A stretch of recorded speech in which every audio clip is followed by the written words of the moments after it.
वही मोदी जी जब गुजरात जाते तो कहते हैं विश्व का सबसे बड़ा सोलर प्लांट अहमदाबाद में लगेगा। और वही मोदी जी जब पटना गया आते तो कहते हैं कि बिहार के 8 करोड़ गरीब लोगों को महीने में हम 3 बार राशन देंगे। यही तो मैं बताना चाहता हूँ। आप देखिए, नेपाल इतना गरीब देश होने के बावजूद भी सफाई का स्तर देखिएगा, जल जमाव की स्थिति देखिएगा, कहीं ना कहीं से रक्सौल से अभी वो 50 साल आगे चल रहा है।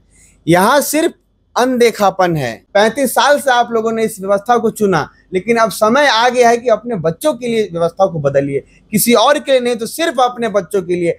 आप उनको पाल पोस के बड़ा करते हैं। माताएं 9 महीने गर्भ में किस पीड़ा में अपने बच्चों को पालती हैं। क्या इसीलिए आप लोग पालते हैं कि गुजरात जाके मजदूरी करें?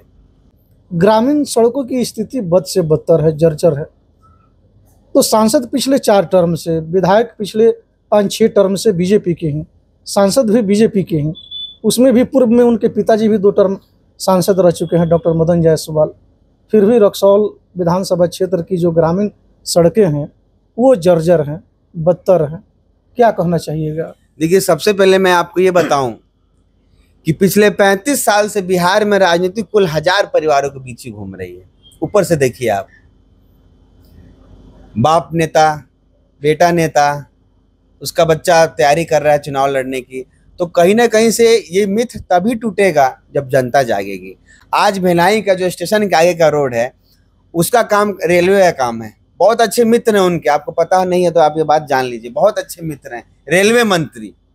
उनके कहने पे वंदे भारत को सुगौली रोका गया, तो क्या उनके कहने पे वो रोड नहीं बन जाता? अश्विनी वैष्णव बहुत अच्छे मित्र हैं उनके, सांसद जी के। तो इनको पावर है, पर इनको पता है कि हमको काम से कोई वोट नहीं देता है, हमको वोट मिलता ही है हिंदू मुस्लिम से। अच्छा ये बताइए ना, मोदी जी के नाम पे लोग सांसद बन जाते हैं। मोदी जी 15 साल से इस देश के यशस्वी प्रधान, उनको भी यशस्वी बोला जाता है। ऐसा नहीं है कि सांसद ही यशस्वी हैं, प्रधानमंत्री भी हमारे बहुत यशस्वी हैं। 15 साल में 51 बार बिहार की धरती पे आते हैं और 51 को फैक्ट्री नहीं खोलते हैं। सिर्फ जुमला, सिर्फ भाषण और 5 किलो राशन, इसी पे जब बिहार के लोग वोट दे देते हैं। यही बात तो आपको हम समझा रहे हैं तब से। चलिए, पिछले कई महीनों से जन स्वराज के बैनर तले आपको रक्सौल विधानसभा क्षेत्र के ग्रामीण सुदूर इलाकों में घूमते हुए देख रहे हैं। सोशल मीडिया पर हम लोग भी काफ़ी एक्टिव रहते हैं। 2-4 बार आपके साथ हम लोग कवरेज भी किए हैं। शशांक शेखर के नज़र में कितना बदला है रक्सौल? देखिए, अभी तो ये लड़ाई आगाज है। मेरे नज़र में तो ये है कि लोग युवा अब 50% अपना मन बना चुके हैं।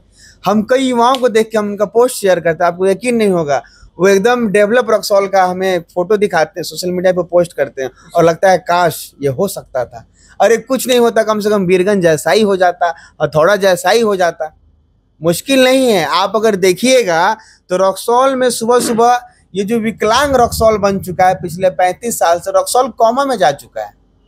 और जो नेता आ रहा है इसको उस लुटाई में ही लगा हुआ, विकास में कोई नहीं लगा, विनाश में ही लगा है। चंद कदमों की दूरी पे बीरगंज है और चंद कदमों की ही दूरी पे आखिर लोगों की मानसिकता क्यों बदल जाती है, क्यों बदली हुई है? यही तो मैं बताना चाहता हूँ। आप देखिए, नेपाल इतना गरीब देश होने के बावजूद भी सफाई का स्तर देखिएगा, जल जमाव की स्थिति देखिएगा, कहीं ना कहीं से रक्सौल से अभी वो 50 साल आगे चल रहा है।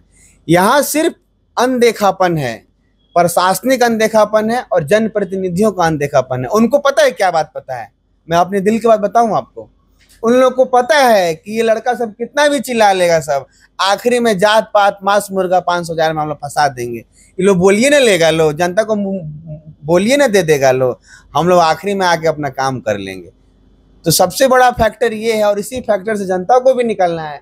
आपके चैनल के माध्यम से मैं आपके दर्शकों को कह रहा हूँ, जहाँ तक ये मेरी आवाज़ पहुँच रही होगी, आप अपने बच्चे के बारे में सोचिए। किसी को परवाह नहीं है कि आपका ज़िंदगी और आपके बच्चों का ज़िंदगी किस हाल में।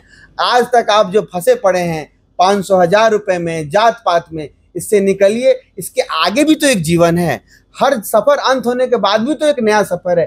ठीक है, 35 साल से आप लोगों ने इस व्यवस्था को चुना, लेकिन अब समय आ गया है कि अपने बच्चों के लिए व्यवस्था को बदलिए, किसी और के लिए नहीं तो सिर्फ अपने बच्चों के लिए। आप उनको पाल पोस के बड़ा करते हैं। माताएं 9 महीने गर्भ में किस पीड़ा में अपने बच्चों को पालती हैं। क्या इसीलिए आप लोग पालते हैं कि गुजरात जाके मजदूरी करें? पिछले 4 टर्मों से पश्चिम चंपारण लोकसभा क्षेत्र में रक्सौल विधानसभा क्षेत्र आता है, जहां से सांसद हैं डॉक्टर संजय जायसवाल। बीजेपी वाले उनको यशस्वी सांसद मानते हैं, जो कि पिछले 4 टर्मों से हैं। पूर्व में उनके पिताजी भी 2 टर्म सांसद रह चुके हैं, यानी कि सांसद की कुर्सी, सांसद का पद एक ही घर में पिछले 30 वर्षों से रहा है। अगर विधायक की बात कर ली जाए, रक्सौल विधानसभा क्षेत्र की बात कर ली जाए, तो यहाँ से बीजेपी के पिछले 5-6 टर्मों से विधायक चले आ रहे हैं। रक्सौल क्षेत्र में जब भी हम लोग निकलते हैं तो या अधिकतर इधर हम लोग जो भी कवरेज किए हैं, ग्रामीण सड़कों की स्थिति बद से बदतर है, जर्जर है। तो सांसद पिछले 4 टर्म से, विधायक पिछले 5-6 टर्म से बीजेपी के हैं, सांसद भी बीजेपी के हैं। उसमें भी पूर्व में उनके पिताजी भी 2 टर्म सांसद रह चुके हैं, डॉक्टर मदन जायसवाल। फिर भी रक्सौल विधानसभा क्षेत्र की जो ग्रामीण सड़कें हैं वो जर्जर हैं, बदतर हैं। क्या कहना चाहिएगा? देखिए, सबसे पहले मैं आपको ये बताऊं कि पिछले 35 साल से बिहार में राजनीति कुल 1000 परिवारों के बीच ही घूम रही है। ऊपर से देखिए आप, बाप नेता, बेटा नेता, उसका बच्चा तैयारी कर रहा है चुनाव लड़ने की, तो कहीं ना कहीं से ये मिथ तभी टूटेगा जब जनता जागेगी। अब रही बात हमारे यशस्वी सांसद की, तो यही बात तो मैं आपको बताना चाहता हूँ, कुछ मुश्किल नहीं है उनके लिए। आज भिलाई का जो स्टेशन के आगे का रोड है, उसका काम रेलवे का काम है। बहुत अच्छे मित्र हैं उनके, आपको पता नहीं है तो आप ये बात जान लीजिए, बहुत अच्छे मित्र हैं, रेलवे मंत्री। उनके कहने पे वंदे भारत को सुगौली रोका गया, तो क्या उनके कहने पे वो रोड नहीं बन जाता? अश्विनी वैष्णव बहुत अच्छे मित्र हैं उनके, सांसद जी के। तो इनको पावर है, पर इनको पता है कि हमको काम से कोई वोट नहीं देता है, हमको वोट मिलता ही है हिंदू मुस्लिम से। अच्छा ये बताइए ना, मोदी जी के नाम पे लोग सांसद बन जाते हैं। मोदी जी 15 साल से इस देश के यशस्वी प्रधान, उनको भी यशस्वी बोला जाता है।